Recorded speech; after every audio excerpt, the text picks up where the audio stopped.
Pois todos vós sois um em Cristo Jesus. Irmãos e irmãs, paz e bem, hoje dia 18 de setembro, chegamos então ao final do capítulo 4. Paulo nos convida a percorrer caminhos de liberdade. Nós não fomos chamados para sermos escravos, mas sermos livres no amor de Deus revelado em Jesus Cristo. Que nós possamos então acolher a palavra de Deus, que hoje está no capítulo 4, versículos 21 a 31. Quem irá proclamar para nós será Maria Luzia, da comunidade de São Joaquim, na cidade de Cardoso Moreira, no Rio de Janeiro.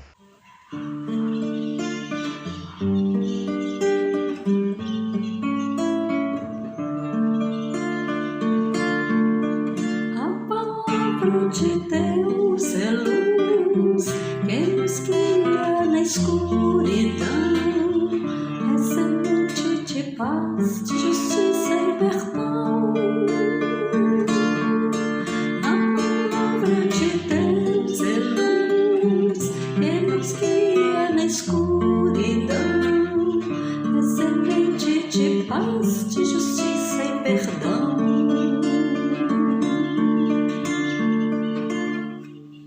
Dizei-me, vós, que quereis sujeitar-vos à lei. Não ouves o que diz a lei? Com efeito, está escrito que Abraão teve 2 filhos, um da escrava e o outro da livre. Mas o filho da escrava nasceu segundo a carne, e o filho da livre nasceu em virtude da promessa. Esses fatos têm um sentido alegórico, pois essas mulheres representam as 2 alianças. A primeira, Agar, que vem do Monte Sinai, gera filhos para a escravidão. Agar representa o Monte Sinai, que se encontra na Arábia, mas corresponde a Jerusalém atual, que é escrava com seus filhos. A Jerusalém do Alto, ao contrário, é livre, e é nossa mãe, pois está escrito: rejubila estéril, que não dás à luz. Prorrompe em gritos de alegria, tu que não sentes as dores do parto. Porque os filhos da mulher abandonada são mais numerosos do que os da mulher que tem marido. E vós, irmãos, como Isaque, sois filhos da promessa, mas como naquele tempo o filho segundo a carne perseguia o filho segundo o espírito. Assim acontece também agora. Entretanto, que diz a Escritura? Expulsa a escrava e seu filho, pois de modo algum o filho da escrava será herdeiro, junto com o filho da livre. Portanto, irmãos, não somos filhos de uma escrava, somos filho da mulher livre. Paulo parte da história bíblica narrada pelo livro dos Gênesis, nos capítulos 16 e 21, falando-nos então dos filhos de Abraão e suas respectivas mães, Agar e Sara. Paulo mesmo diz que faz uso dessa história como algo alegórico, ilustrativo, para falar da relação de Deus com seus filhos, que Deus nos quer livres, não escravos. Ele inicia descrevendo Agar, escrava de Sara, concubina de Abraão, que dá à luz um filho escravo, Ismael, que é excluído da herança e expulso. Ismael não é considerado como filho da promessa, pois foi gerado na tentativa de antecipar a realização da promessa, sendo uma sugestão de Sara, a esposa de Abraão. O segundo é Isaque, o filho de Sara, da mulher livre, sendo fruto da promessa de Deus feita a Abraão. Paulo salienta que o nascimento do filho da serva foi segundo a carne, ou seja, sem intervenção divina, conforme a lei humana, natural. E o outro foi em virtude de uma promessa, com a qual Deus se empenha e supera o obstáculo da impotência humana, ou seja, foi por meio de uma intervenção de Deus. A palavra promessa também nos remete ao que foi dito anteriormente no capítulo 3, estando ligada à lei e à fé. Esses filhos representam as duas alianças. A primeira é aquela do Sinai, ligada à lei, gerando filhos para a escravidão, sendo vista como a Jerusalém atual. É interessante perceber a junção que Paulo faz entre Agar e a aliança no Monte Sinai, localizado na Arábia. Como é possível relacionar Agar com Sinai? No livro do Gênesis, capítulo 21, versículo 21, temos a informação de que Agar e o seu filho Ismael permaneceram no deserto de Parã após serem expulsos da casa de Abraão. O deserto de Parã é mencionado na travessia do deserto, lá no livro dos Números, capítulo 10, e no Deuteronômio, capítulo 1. Mas, por outro lado, na geografia antiga, a península do Sinai fazia parte da Arábia, e essa região pertencia aos descendentes de Ismael, filho de Agar. Essa localização geográfica, o Monte Sinai, tem a finalidade de vincular a lei à descendência de Agar. Essa realidade é coligada com a Jerusalém atual, ou seja, com os judeus que não acreditam em Jesus Cristo, ou os judaizantes, que colocam como fundamento da fé cristã a lei. Quanto à segunda aliança, Sara e Isaque representam essa nova aliança estabelecida por meio de Cristo. Sara é considerada Jerusalém do Alto, que por meio da adesão à fé e do batismo, gera filhos para a liberdade, pois não é escrava, mas livre. É notória a mudança na comparação com Agar, pois não fala de uma Jerusalém futura, mas de uma Jerusalém do alto, criando um contraste de níveis e não de tempo. É uma diferença de qualidade e não de tempo. Talvez a referência à Jerusalém atual tenha a intenção de nos levar a pensar no presente tempo mau e ao ser escravo dos elementos do mundo. A Jerusalém do Alto é estarada com a morte e a ressurreição de Cristo e pertence à nova criação, o novo homem, a nova mulher gerada pelo batismo, pelo Espírito que veio habitar em seu coração. O contraste entre a Jerusalém atual e a Jerusalém do Alto é para Paulo, de fato, a referência à escolha que os Gálatas deveriam fazer. Colocar-se de fato sob a tutela da lei como escravos ou serem livres pela ressurreição de Jesus, deixando com que o Espírito do Filho habite em seus corações. Paulo diz que a Jerusalém terrena é submetida à escravidão, enquanto a Jerusalém do Alto é destinatária da promessa de Isaías no capítulo 54, que é a Jerusalém triunfante. Aqueles que vencem pelo amor. Paulo, então, convida os Gálatas a fazerem parte dessa nova Jerusalém, a Jerusalém do Alto, a Jerusalém daqueles que compreendem a grandeza do amor de Deus, que em Jesus se manifestou plenamente. Paulo, então, os convida a romper com a tutela da lei para que não sejam escravos, mas sejam verdadeiramente livres e que possam, então, viver como filhos da mulher livre e não filhos da escrava, filhos do erro, filhos do pecado.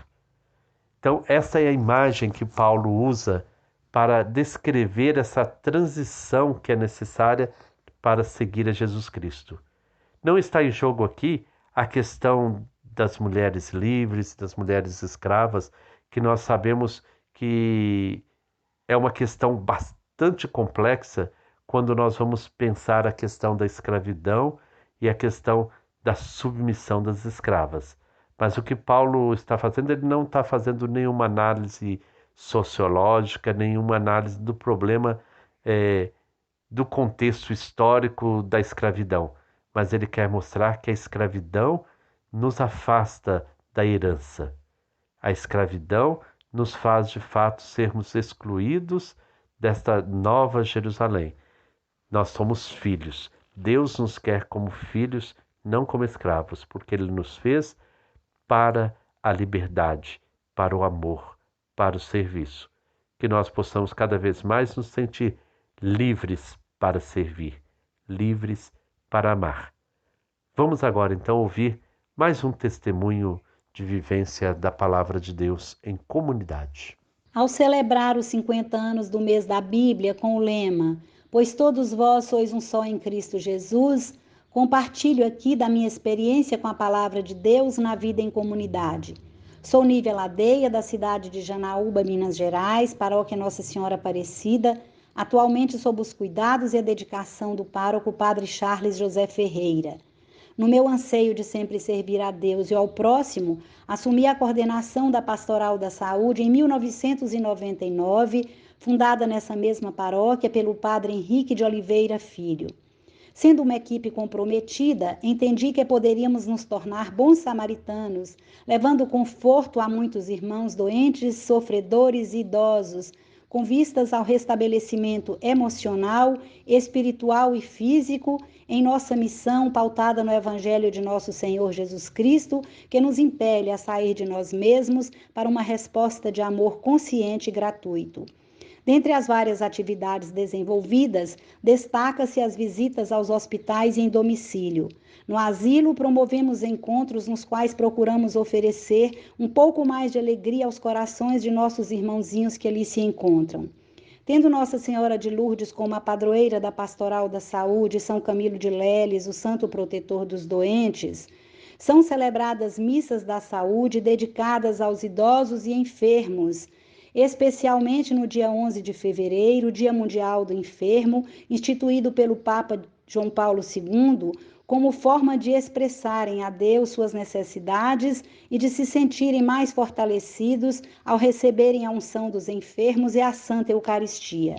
A Pastoral da Saúde está também focada na alimentação e nos remédios alternativos, buscando cultivar, oferecer e orientar o consumo de alimentos e de ervas medicinais livres de químicos, especialmente as PANCs, plantas alimentícias não convencionais, pouco usadas e até esquecidas para o consumo e a saúde humana.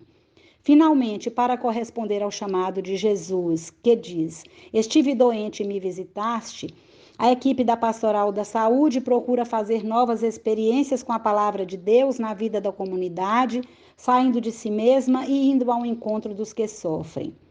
Com o desafio da pandemia ocasionada pela Covid-19, nos resguardamos quanto a visitas aos enfermos, mas prontos para brevemente nos lançarmos no mundo da saúde à luz do Evangelho de Jesus Cristo, espelhando-nos em Gálatas, capítulo 6, versículos de 1 a 10.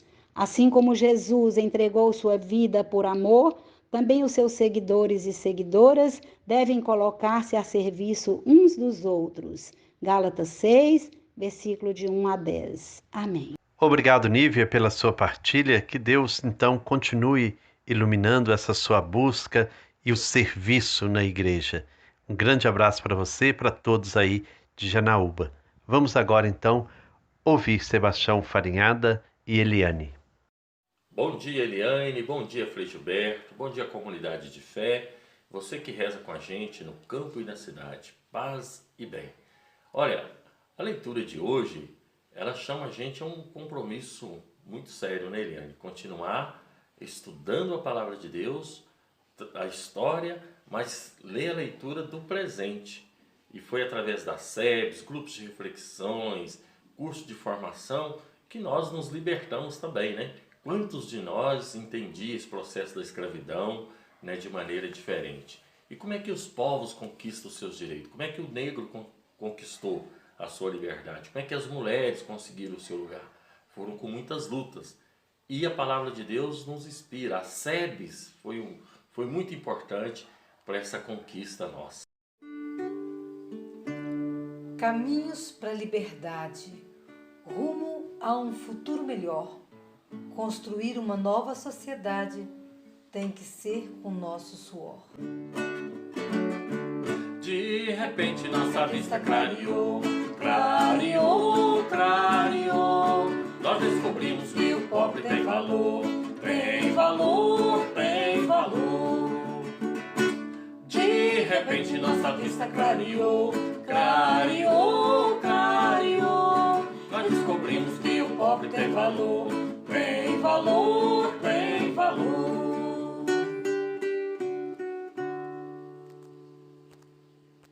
Irmãos e irmãs, assim chegamos ao final desta reflexão de hoje. Que a graça e a paz de Deus, nosso Pai, e do Senhor Jesus estejam conosco. A bênção de nosso Deus amor, que é Pai, Filho e Espírito Santo, desça sobre nós e nossas famílias. A Deus seja dada a glória para sempre. Amém.